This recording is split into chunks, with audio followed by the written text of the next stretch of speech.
James Whittam has just been explaining to me exactly what's going on, and the problem with that dry line and the fact that you've almost got rivers still cruising across the track at certain points. Yeah, what you've got is down Crane and the rivers are running right across, and it's still wet, proper puddles, but yet you can see it there, it's actually dry, and you can see when somebody runs off a wet part of the track onto the dry line, that actually leads like what we call a slug's trail. There, look, and that to me says it's actually dry. There, where they are now, dry. Where West is, it's completely dry. So, yeah, it's a choice. I think we're looking at number 4. Jack Kennedy's gone for intermediate rear wet front. That's going to be the confident choice. I do feel he's going to have to get going pretty early, because as it dries out and it keeps drying out of this race, I think the dry condition tyres, and let's remember that even the dry condition tyres are not slicks. They have some tread cut into them, so you have a little bit more chance than if it rained again on slicks. So there's less of a gamble to be taken there than in the superbike class. But me, I've got intermediates back and front.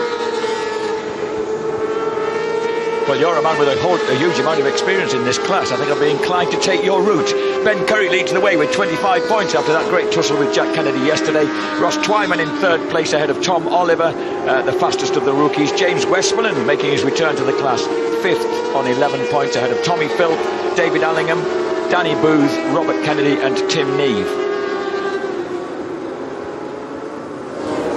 The starting grid's headed by Ben Curry, the race winner yesterday, with a fastest lap of 1:32.017 ahead of Jack Kennedy and Tom Oliver. Brilliant ride by Oliver, the Colchester boy who's just dipping his toes into Supersport for the first time. James Westmoreland back into Supersport from Superbike, leads row 2 from David Allingham and Ross Twyman. James Rispoli, despite that crash yesterday, went fast enough to claim 7th place ahead of Tommy Philp and Danny Booth. And then Sam Wilford, Robert Kennedy and the reigning Super Stock champion Dan Stamper make up row 4. So with these mixed conditions, oh dear, these mixed conditions and mixed tyre choices, that could play quite a part in what is going to be, well, it's meant to be a 16-lap race. Are we running 16 laps here? Yeah, it's down for 16 on the timing screen. It hasn't been cut in distance like some of the other races. And you know, looking at this, looking all the way around, I've looked at every single camera shot there, and I think the brave men are going to be going with full dry tyres. Remember, they have got a little bit of tread in there, so it's not the biggest gamble. It's not like putting slicks on, so you have some chance if it's damp, and you can run offline a little bit. But I think the brave men, let's have a look. And who's gone for them? That's wet front on Ben Curry. Yeah, and a wet front on Westmoreland. An intermediate rear on Kennedy. Let's have a look at the front. I think that'll be a wet front. Yes. Yeah, it is. Yeah. That's the real safe option. But I've just got a feeling that somebody towards the end of this race is going to be able to go really quick on dry tyres. If someone selected them. If they have. I wish you were on the grid.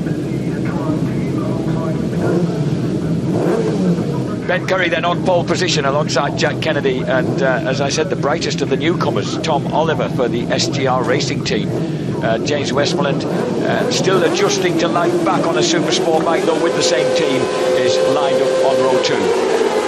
Clean start again from Curry. He's really got the start nailed. He's obviously benefited from not being on a motorcycle throughout the winter time that he spent in Australia. And look at that beautiful move by Westmoreland, the former runner-up in this championship series, just skirts around the outside to make it a Geerling Kawasaki 1-2 as they go down the hill. And look at this, Curry is putting the hammer down straight away, and with a wet front you would be trying to get a little bit of a gap, because I've just got a feeling that if somebody is out there trying out towards the end of this race on dry tyres, they're going to have the pace. And we've seen how big a difference it can make when you've got a race that lasts a fair time and gives those tyres time to get heat into them. So as they curve their way there through Starkey's and then through the Schwantz into McLean's, that's it. Ben Curry escapes at the front. He's not easing his way into this one. No, he's not. Well, he said, you know, he's always a bit gloomy and says he doesn't like these conditions very much, but he's always very, very quick in it. Exactly. I mean, I remember him on the grid at a really wet Silverstone last year. Doom and gloom, saying about this and that, and then he cleared off. Yes. Rather like he's doing right now. Yeah, exactly. There's the leader then. There's the picture. Here's Kennedy pussyfooting his way past James Westmoreland, runner-up in this series from McCann's Yamaha 2 years ago. We didn't see what Ben Curry had on the rear of that Geerling Kawasaki, but you wouldn't really, I don't think, put anything other than an intermediate if you got a wet on the front. And I don't think he'll have gone for a wet rear, no way. 20, easing his way through past Westmoreland there into third place. Tom Oliver.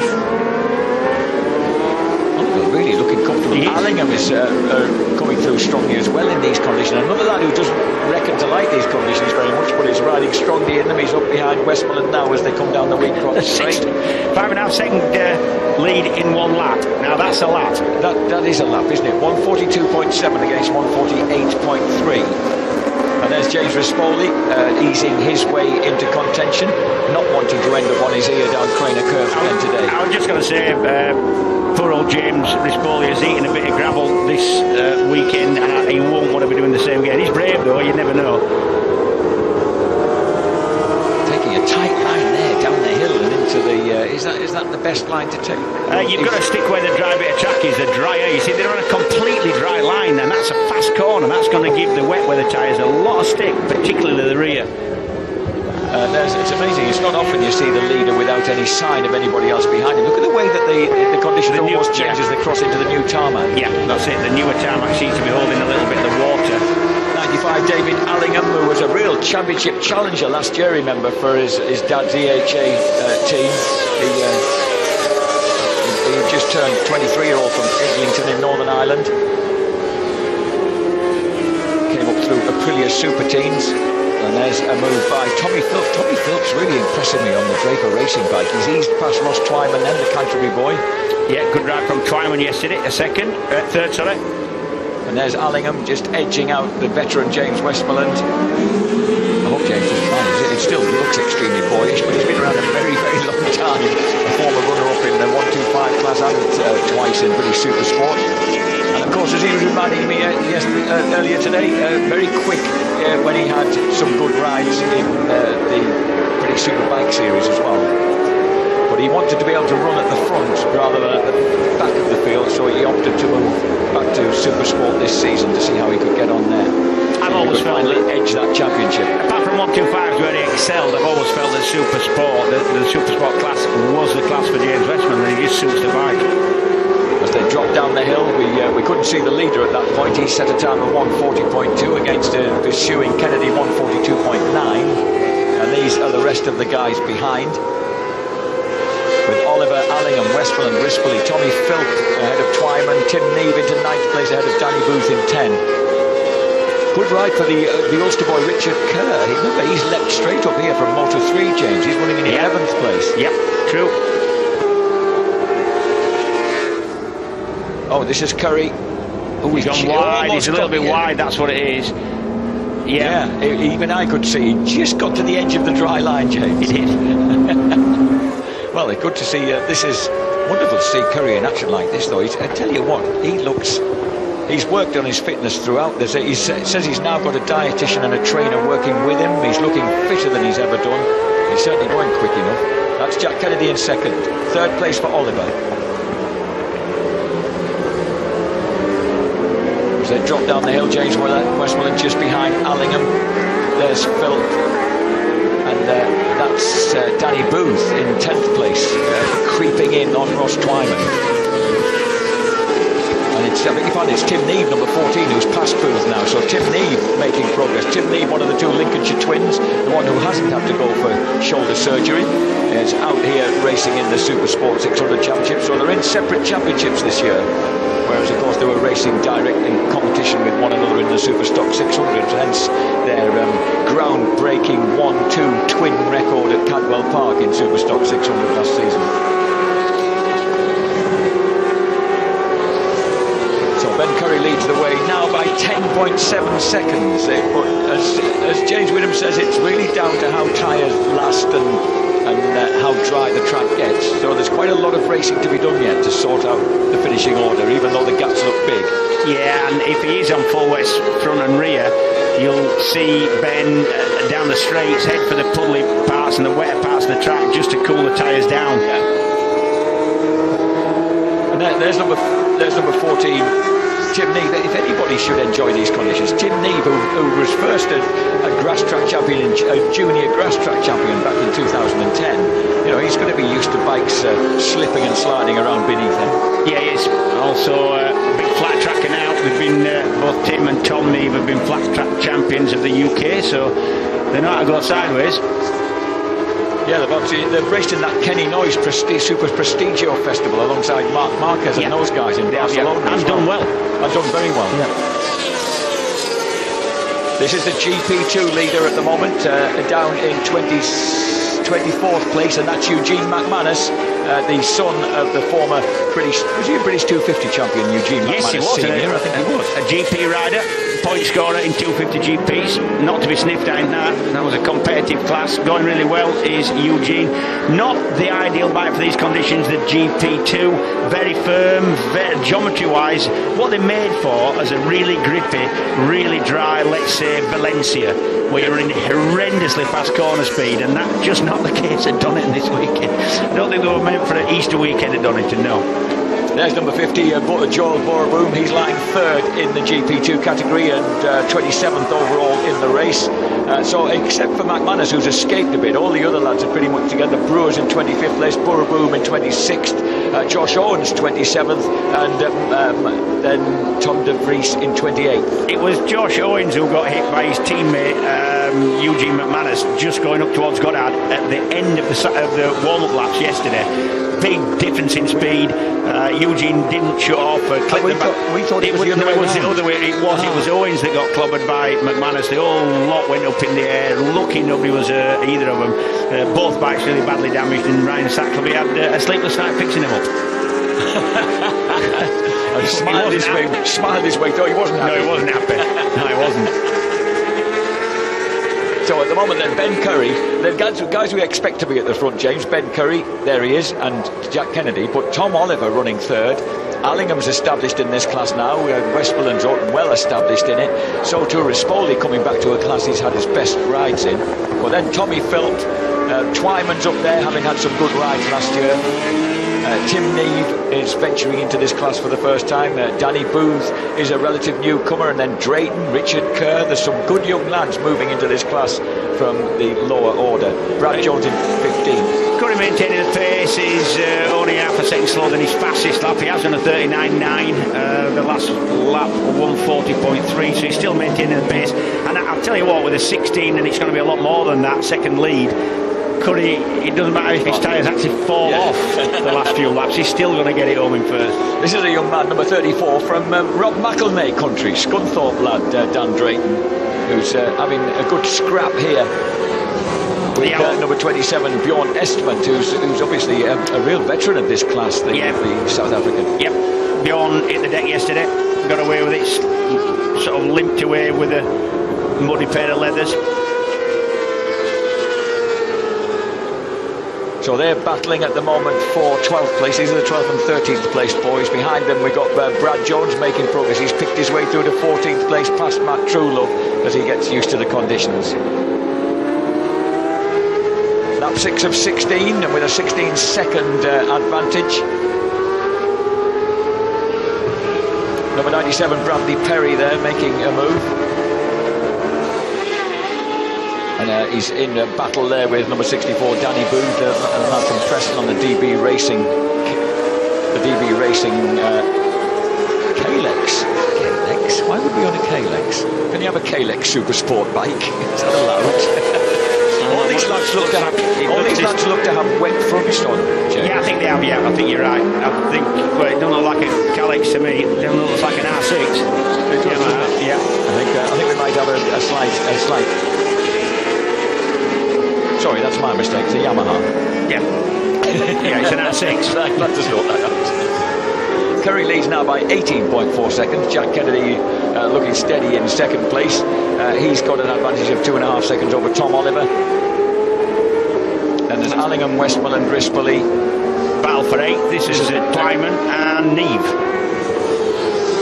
Tim Neve just edging in on Ross Twyman, whose sister Steph incidentally goes out with Tom Ward. It's the whole of the southeastern England kind of road racing boys are all kind of mates together, really, as you might expect, as they cut through the old hairpin, laughingly called hairpin, and then swoop on round Starkey's underneath the ghost of another bridge. This place used to have 2 fine bridges that were taken away, didn't it? Yep, one kind of metal thing with a wooden hoarding over it to look like a tyre. The other one was kind of an old stone built fallen down thing, wasn't it? So Ross Twyman just hanging on as we move back to James Westmoreland, just being gradually reeled in by James Rispoli on the last lap. Rispoli gained about 7/10 on Westmoreland on the Gearlink Kawasaki. There's Westy. Had some good rides, you know, on the Gearlink Kawasaki Superbike last year. Yeah, he did. The best rides that anyone's had on that. As James says, the problem with their efforts of Michael Dividaf's team in Superbike is that they're relatively underfunded, where they're on a more even playing field in Supersport. Yeah, you can definitely tell that in Superbike. It's not as difficult to prepare a top bike in British Superbike as it is in World Superbike. It was definitely wide, was Westy there. The problem is you get onto the damp part of the track, you can't have the same lean angle, corner speed. You've got to shut it off, because otherwise you just slide off. So that was Rispoli moving through into 5th place then. So James Rispoli, teammate this year to Bjorn Estman, having a very decent ride. Further back downfield, the lads are chopping and changing a fair bit. One of the Wiggly twins is in there, number 66.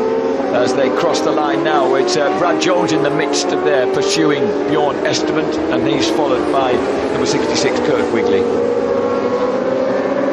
Brad Jones, another newcomer to this class, having been competitive and a race winner, of course, the lad from the bespectacled lad from the southwest. Oh, look at this, Wiggly looking impressive. He rode round him downhill. Yeah, Wiggly on the newer R6, Wiggly on the older R6. So Wiggly racing Yamaha all the way from Cannock in Staffordshire, having a good run here and now. Oh, a good wiggle as well, Wiggly, as he closes up now on Bjorn Estman.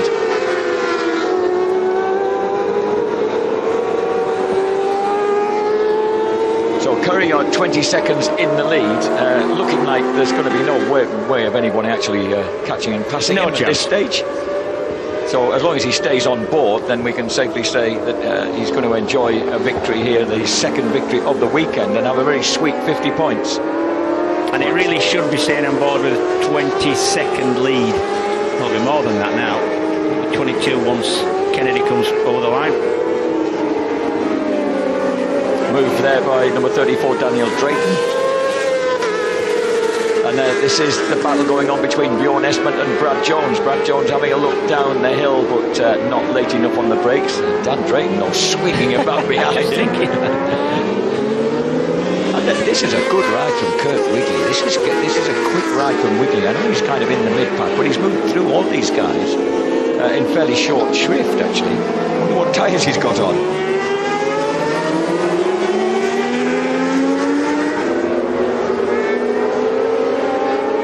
So Ben Curry then with that lead gradually extending, 22.8 seconds now. Jack Kennedy in second place by about 5, just over 4.3 seconds over Tom Oliver. Oliver in turn has an advantage of about 7 seconds over David Allingham. And then it's James Rispoli heading the battle with James Westmoreland. Dropping. And Richard Kerr, who was having a very decent ride, the Irish lad comes into the pits, has a problem with the Triumph. Perhaps he's setting out again. Yeah, he's obviously enjoying himself. He wants a bit more time out on track.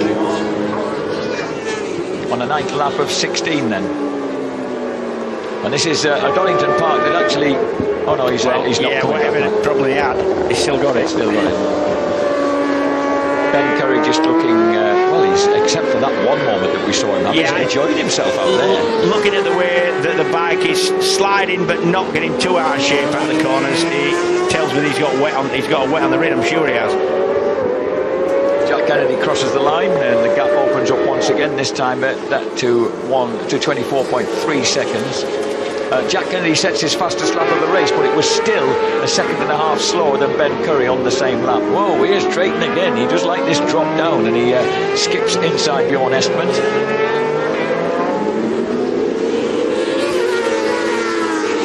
Drayton, number 34 on the NP Motorcycles Kawasaki.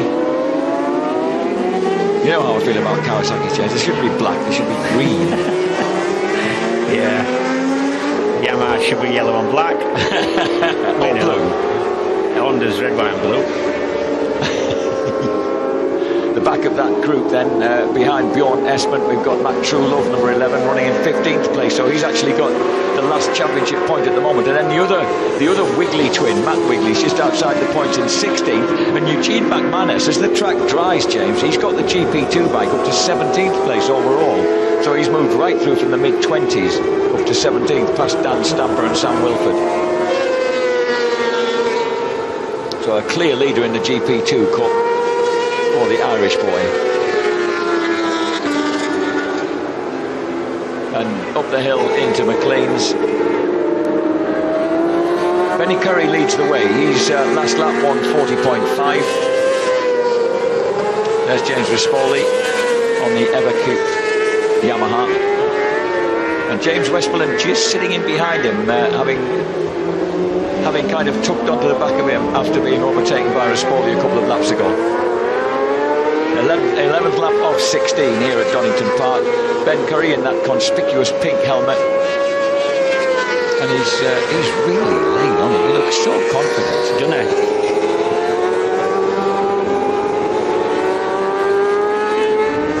Ben Curry, who was, as James was pointing out, has always ridden just decently in these conditions, no matter how gloomy Cuzza might seem when you talk to him about them. He just thoroughly revels in them. Yeah, Ben didn't even have a ride pre-season last year. Before 17, he didn't have anywhere to go. It was a last-minute deal with Geerling, and then spent the first half of 17 really getting his form back and getting used to the bike. And then by the second half of 17 last season, he was on fire, winning rounds in the wet and in the dry. Yeah, you're right. He did he had a kind of hat-trick, successive victories, double at Alton Park, and then he won at Assen in the Netherlands. Yeah. He's coming up to lap. Mike Brewer's on the GP2 Contact Junkies Tech 7 Brewers Racing Team Honda. It looks like a CBR 600 to me, Jack. I don't think that's what it's called. I don't think there's much GP2 about that. Well, it's down as GP2, young man. He's running 4th in the GP2 class at the moment, so there's some more GP2 guys just ahead who are going to come under the Curry hammer any moment. On the 12th lap of 16, then dropping down through Craner Curve, and I think ahead of them should be Tom de Vries and Mike Brewers, the Dutch contingent enjoying riding round together. You can always tell a Dutch bike by the colour schemes. Look at that black and yellow one just in front. That's got to be a Dutch motorcycle, number 65. And I beg your pardon, it's Josh Owens. I do beg his pardon, that's Josh Owens on the 65. Racing bike, yep. He's gone offline to get past him. That's the problem. See, he went up the inside, got on the damp bit, and then just couldn't get the bike stopped. Yeah. So same thing again. He tries to move inside the Liverpoolian this time, and he does so. But he's just got to be a bit careful, isn't he? Yeah, and to be fair, he could afford to be a bit more careful than this. Yeah. Someone moved well out of his way then and seemed to suffer as a consequence. I think that was number 83, Childs. Lost himself a couple of places by keeping well out of Curry's way. So as he drops down the hill then into the right turn at the Melbourne hairpin that caught people out rather painfully earlier, especially in those treacherous conditions during BSB warm-up. Christian Itten gave him such a wallop, James. When we saw him propped up against the safety barrier at the side, he was actually being sick inside his helmet. Yeah, he said so, yeah. And hey, that's a tough lad. Must have been a while. I thought he might just have broken his wrist the way he went down. A slow high side, but quite a high one. He landed from... They always hurt them ones. This battle is going on for points. 14th place Drayton, 15th place Matt True. See that these two are seesawing between the final point scoring positions. Yep. True on the MV. That's a 3-cylinder single-sided swing arm. Yeah, it's the Qingdao racing bike. Lovely slim little motorcycle, isn't it? Look how plump the number 34 bike, the Kawasaki, looks in comparison. It's not often you see someone out braking. Dan Drayton, and that kind of put the number 11 bike off slightly. So True Love takes the exit lane and then sits back up. So he's all right to do that, isn't he? He's not getting any ground. In fact, he shouldn't gain any ground or positions. In fact, he should lose time. The idea now is you should lose time for running straight on, not just not lose a position, if you know what I mean. Yeah. This is 19th place, Joe Thompson, the lad from York. is ahead of Cowton, number 26. That's James Cowton from Killam on the Cowton Racing Kawasaki. Yep, another Yorkshire lad. Known for a road racer is Cowton. Very good round places like Scarborough and good at the Isle of Man. Where's Killam then, James? East Yorkshire, I think. I think I'm right in saying. As they head across the line, Eugene McManus in the background there is threatening these two because they're just outside the points in the overall scheme of things. Curry crossed the line with last lap 1:40.3, very, very consistent lap times. Brad Jones still locked together with the orange and white bike, number 27, Bjorn Estment.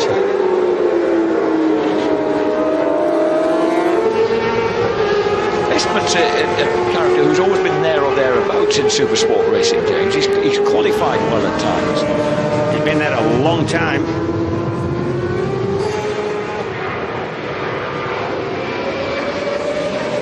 The 31-year-old, originally from Johannesburg, Port Elizabeth, an advanced driving instructor. It must be quite something to say, tell your advanced driving pupils that you're going to be on telly racing motorcycles. Sat there with a bronze collarbone and skin missing up your hands. Yes, pull away when you're ready. I would imagine an advanced driving instructor involves a bit more than pull away when you're ready. All right, I'm ready up. Oh, you finished me off. number 66, Kurt Wigley, the Wigley twins, still there in front of Tim Neves. So Wigley having a really good ride. It's good to see one of those twins because their dad and mum have kind of, just about made themselves homeless to keep these boys on track. Yeah, that's age-old story. Yeah, the family's done that. This is the battle for 19th place being split by Ben Curry as they go through Goddard onto the 14th lap of 16.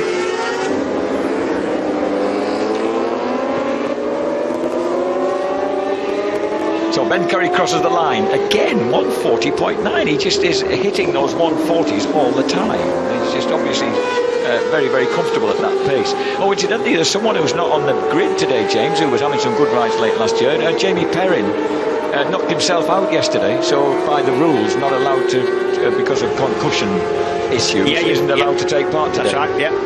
So the lad from Kettering, obviously a bit disappointed not to be racing today and to come away from here pointless. Real concussion is it's a strange thing. You can kind of black out at any point in the days following. I've actually had that. It's strange. This is Brad Jones running in 12th place. Right behind him, Bjorn Estment. He hasn't managed to shake him off. Brad took a long look over his shoulder then just to see if there was anybody else involved. Yeah, well, Ben Curry now has lapped everybody up to 19th. Here comes Estment, sweet as you like. The man from originally from Port Elizabeth, just slips back beneath. And this is the battle for 4th place, warming up between David Allingham, who's gradually been reeled in by the other of those orange Yamahas. This is number 95, David Allingham. He's seen his EHA racing team actually achieve the 1-2 in the 1000 Superstock race with Andy Reid and Joe Collier. Allingham storming uphill.